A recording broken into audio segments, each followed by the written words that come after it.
The SEC on CBS Game of the Week takes us to Oxford. So Alabama now eliminated from SEC title contention. Ole Miss needs a win to stay in contention. Lane Kiffin and Nick Saban sharing pregame pleasantries. Lane Kiffin still looking for his first win against Nick Saban. Final seconds of the first quarter, Alabama down 7-0, going for it on 4th and 1, and Bryce Young was unprepared for the snap, stuffed by the Rebels defense, and he's giving the offense an earful on the sideline. Well, they respond. Next Alabama possession in the red zone, or just outside of it. Young with play action hits Jermaine Burton. 19-yard touchdown. Okay, that was in the red zone. Alabama down 10-7. Young, 24th straight game with a passing touchdown.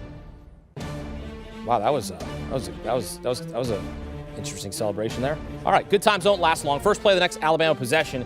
Young hits JoJo Earl over the middle, gets stripped by Tavius Robinson. Otis Reese recovers. Alabama, just the struggles continue. Ole Miss takes advantage. Ensuing Rebels possession, 3rd and goal. Quinshon Judkins in for 6, his second touchdown of the game.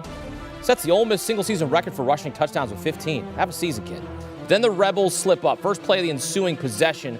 Jackson Dart to Zach Evans. Ball comes out as he's being tackled.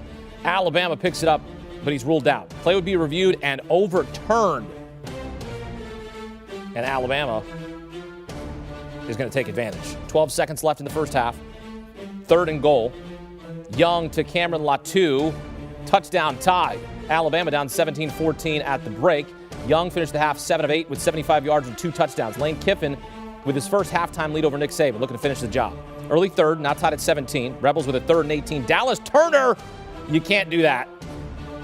Rips Jackson Dart's helmet clean off. I mean, my goodness, if that's a face mask penalty, I mean, my goodness.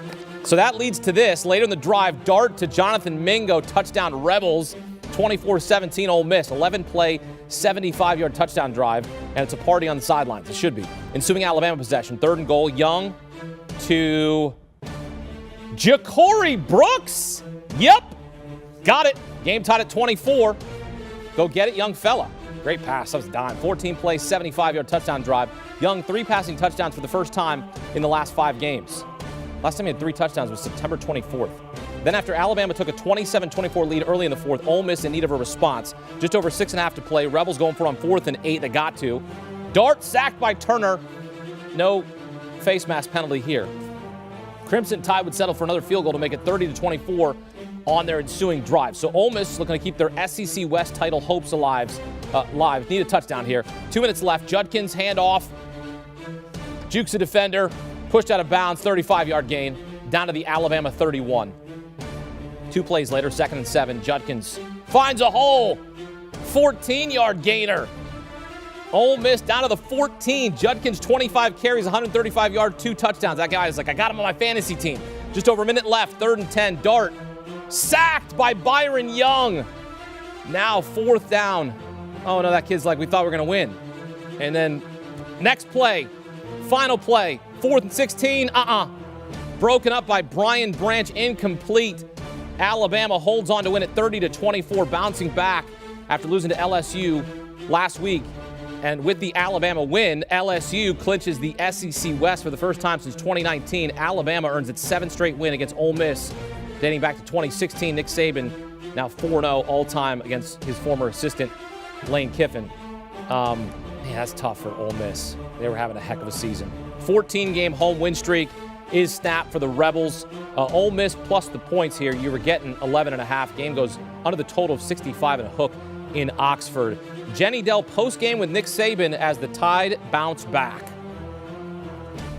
Coach, you said you needed to focus on the process, not the outcome. Well, you got the outcome you wanted. How did you see this process play out? Yeah, but our guys really competed in this game. I mean, they really played hard in the second half. I mean, we stubbed our toe a lot in the first half and just kept playing the next play. And that's the kind of identity we really want to reestablish, in the program. And I'm so proud of these players for what they did tonight. That was great. Ole Miss played a really good game. Congratulations on the win, Coach. Welcome to the SEC on CBS postgame report presented by Belfour Restoring More Than Property. I am Hakeem Dermish. Here is how the SEC West was won. It was won in Oxford, Mississippi. Final play, 4th and 16. We need a touchdown. Broken up by Brian Branch. Jackson Dart looking for Jonathan Mingo, and Alabama wins it 30-24. So what does this mean? This means because LSU beat Arkansas today, LSU wins the SEC West and earns a spot in the SEC Championship on December 3rd in Atlanta, who we expect it to be Georgia. We'll see about that. If there are any hiccups, rest of way, a couple weeks left in the season. But as you'd think it right now, it would be LSU, which is really unthinkable considering how the season started, and then a loss to Tennessee at home. But it is going to be LSU for right now and Georgia in the SEC Championship game. But Alabama bounces back after losing to LSU last week. They're not going to lose 2 in a row, right? They win 30-24. Bryce Young, the reigning Heisman Trophy, 21-33, 3 touchdowns in the victory. Get right to the site. Welcome the man who called this game on CBS, the Natalie-clad Brad Nessler. Brad, what a game there down the stretch. What's your biggest takeaway from the finish there as Alabama bounces back? I think, Hakeem, at the end of that, Alabama started to put their ground game together with Jace McClellan, and that's something that they've been looking for all year long and have kind of really lacked that, to be able to chew up some clock. Even though, the final drive, they got a field goal out of it, but they still used 3 minutes.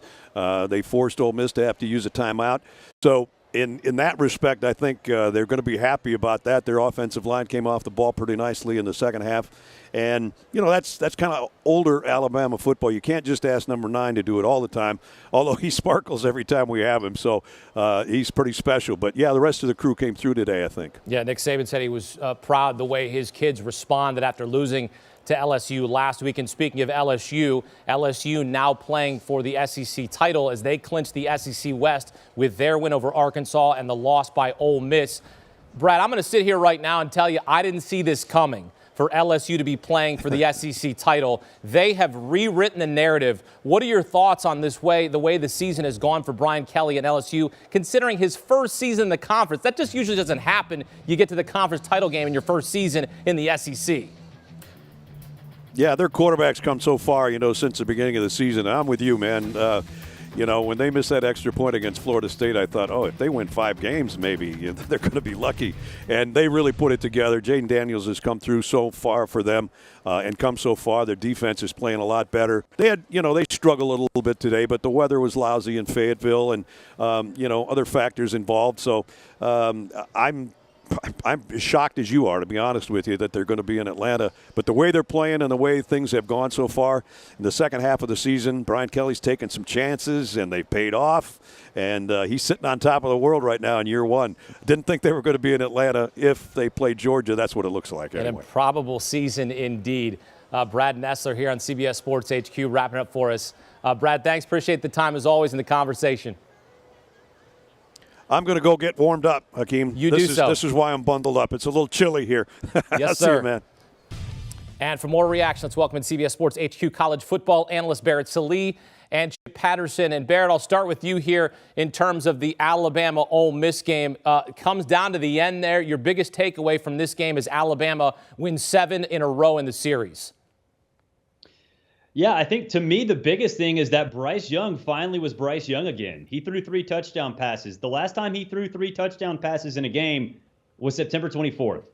September 24th. You're talking about the reigning Heisman Trophy winner, and he has been above average, don't get me wrong, but he has not been a difference maker through the air. And today, you saw him firing up his offensive line. There's been a lack of fire on that sideline for Alabama. And after that failed 4th and 1, where it looked like there wasn't supposed to be a play called at the end of the first quarter, Bryce Young got into his offensive lineman's ears and ripped them a new one. And Nick Saban was standing right there. And Nick wasn't doing the talking. It was Bryce. So for that team to come back, I mean, we watched the first half. At halftime, I thought the game was over. Ole Miss was a better football team. We sat here and talked about how they have better players, better coaches, and they just were playing better.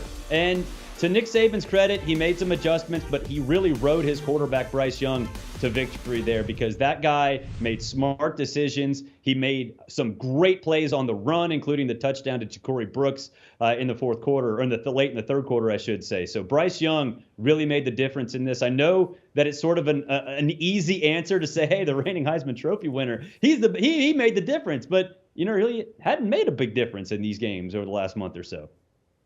What stood out to me was how Alabama's defense was able to take advantage of the one weakness in this Ole Miss offense, because it is a group that, with that dynamic rushing attack, with the way they play with tempo, they keep you on your heels. And as long as they stay ahead of the chains, they are one of the best offenses in the entire SEC. But there is one position that is a losing position for this Ole Miss offense, and it is 3rd and long. And at the very end of the game, we saw that it was 4th and long, because while Jackson Dart did come up with some big throws in this game, that passing attack is not exactly how this Rebels offense seems to hum. So I give a lot of credit to this Alabama defense, because getting some stops on early downs late in the game after they got that early wave from the Rebels offense in the first half, I thought that was a huge part to Alabama being able to climb back into the game. And the confidence in Alabama's defense is what allowed Nick Saban to say, you know what?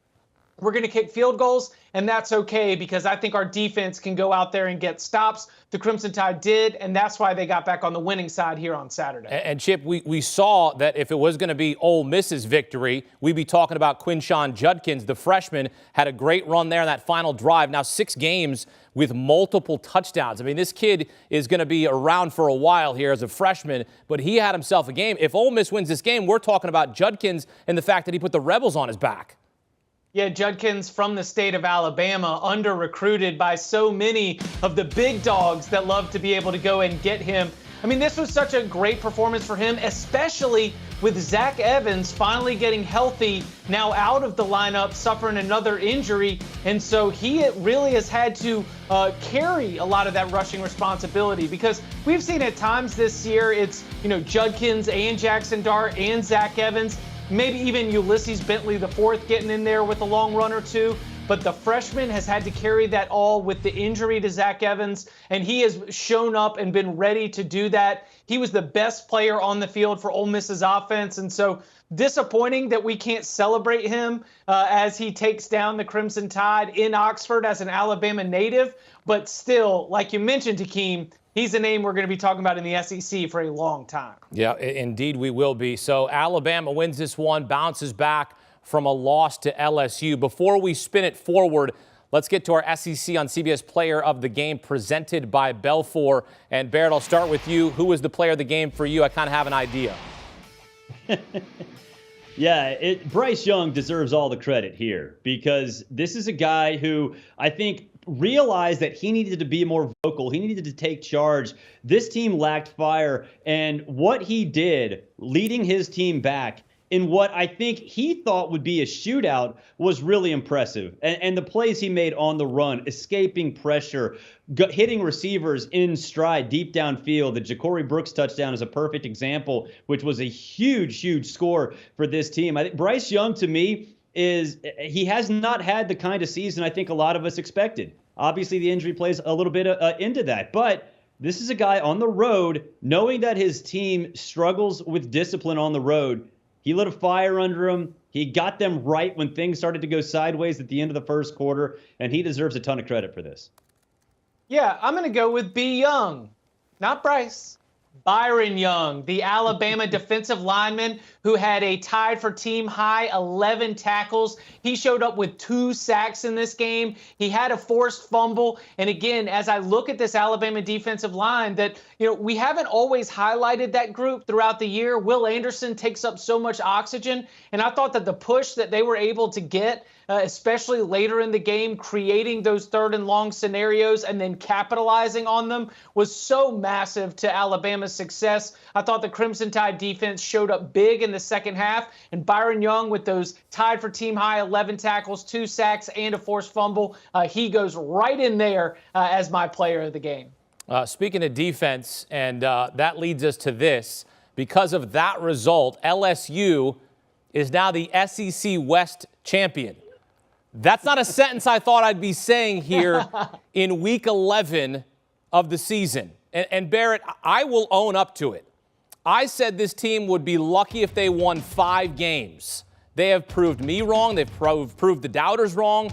Their quarterback, Jaden Daniels, has been great. Their defense is shored up. They look prepared. And how about Harold Perkins Jr. on this day against Arkansas? I mean, LSU is now playing for an SEC championship in Brian Kelly's first season in the conference. I'm dumbfounded right now. I'm not taking away credit. I'm just when people say, oh, it's unbelievable, to me, this is an unbelievable thing that happened. Yeah, I mean, Hakeem, you and I were on this station, on HQ, after LSU lost to Florida State. You said you'd be surprised that they were bowl eligible, and I said, they might win 6 games. I mean, they could find 6 on the schedule. Man, this team looks like they're playing at a national championship caliber level. The weather, I don't care. The weather in Arkansas was brutal. Throw that one out the window. The way that Brian Kelly has brought Jaden Daniels along and built this offense around him has been truly remarkable. And I think the biggest thing, yes, Perkins is a monster. He's Will Anderson Jr. at this point. But I think the biggest thing for LSU, it's what cost him the Florida State game, it's what cost him the Tennessee game, is the special teams is just adequate now. And just adequate is an extreme compliment from where it was in the loss to Florida State, which is abysmal. It was abysmal in that game. It cost them the game against Tennessee, cost them the game against Florida State, and they're pretty good now on special teams. That has completed the picture. LSU, look, I'm not going to say they can win the SEC championship game, but man, Brian Kelly, I know Josh Heupel has a case for SEC Coach of the Year. Brian Kelly, after what we saw early in this season, how sloppy and how unprepared his team was, he deserves a ton of credit for this. Yeah, I think that this is an example of what we can expect in the modern era, in the transfer portal era, in a time in college football where you are going to have to start over. The fact that some of these teams later in the season are not going to look like how they look at the beginning. I mean, especially when you have a first-year head coach in Brian Kelly, a transfer quarterback in Jaden Daniels, 16 transfers in total for this LSU team as they had to rebuild from all the transfers out of the program. And I think that what we have seen from the Tigers in this run, which really started with being able to get it going against Florida, then we saw what they were able to do against Ole Miss. Every win has been building on another. And offensively, it was not good. But Brian Kelly said something important after the game that I took note of, and he said, Arkansas was very well prepared, and we need to understand what we need to do to prepare for this league. He has recognized that while they caught lightning in a bottle, they need to adjust. Brian Kelly is showing what he can do. A football coach who's shown the chops at every level. You give him enough talent, he can put it all together, but most importantly, he can adjust. When things were not going right early in the season, they adjusted. Now they got a curveball from this Arkansas defense. He's got a few more tweaks to make before the SEC championship game, because I'll tell you, the tape is out on Jaden Daniels. The tape is out on this LSU offense, and so they've got to figure out a way to level up yet again if they want to beat Georgia, who we presume will be the opponent from the SEC East. Yeah, I would just like to apologize to Brian Kelly and the LSU football program. The joke is on me because really at the beginning of the season, we were making the jokes about the recruits and him doing the thing here and all this and all that. And then him seeing family, it was like fraudulent. And so we're sitting there going, all right, then you lose to Florida State. The extra point gets blocked. You give up 40 points at home to Tennessee. What are we doing here? But then I'm like, okay, Ole Miss, Alabama. Oh, they beat Florida after that. Oh, okay, now they're the real deal. Barrett, I'm curious. I'm curious what you think the line would be on December 3rd, Georgia and LSU. Is it going to be double digits for Georgia? Where would you put it? If I had to guess right now, I would probably somewhere between 17.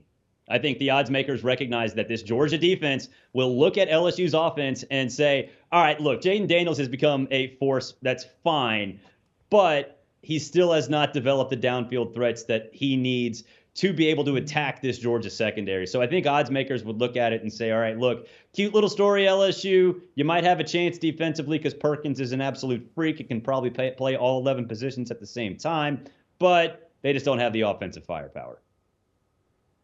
10.5 to 12.5 points, double digits, but south of the key number of 13. LSU's power rating has gotten a lot better. Now, they were only favored by about 3.5 points here against Arkansas. I understand that. But as I look across sort of the power ratings atmosphere and ecosystem, I think the Tigers are highly rated enough that it would be double digits, yes, but I do not think it would be north of 2 touchdowns. So let's split the difference with what we expect to be a ton of action. I'll say Georgia minus 12.5. Okay, we'll see how that all shakes out come December 3rd in Atlanta. We expect it'll be Georgia as long as they don't have any hiccups here at the end of the season. Georgia and LSU playing for the SEC title game. And LSU could be playing in the college football playoff. Turn it upside down. Just turn it upside down. This is why we love the regular season. This is why we love the chaos of college football, because this is what can happen. And my voice just went up and cracked because I can't believe this. I can't. This is how invested I am in this stuff, man. I mean, I tell you, this is 13 years old all over but again. this is the stuff I'm talking. Like, this is why we watch these games every week. And that's why we sit here and we have these conversations about expansion. We're like, I don't know. Do you really want to do that? We get it. We understand why. But it's like, then it takes the value of these games away. Yeah, it does. And I think Chip made a good point about the era of the transfer portal. Like, you might have more teams like LSU that take a little time to figure it out. And that's okay. That's the new era. Yeah, you're right. Chip Barrett, appreciate the conversation as always. It's been a wild and wacky season. And hey, for all things college football, check out the Cover 3 podcast. Chip Patterson joined by Tom Fornelli, Danny Cannell, Bud Elliott, as they take you from National Signing Day to the National Championship with in-depth analysis. Every week during the season, you'll get picks against the spread. Loyal listeners will tell you it's one of the best podcasts on the market. You also watch on YouTube, scan the QR code. Cover 3 podcast, download and subscribe today. Continued coverage of a wacky day in college football ahead here on HQ.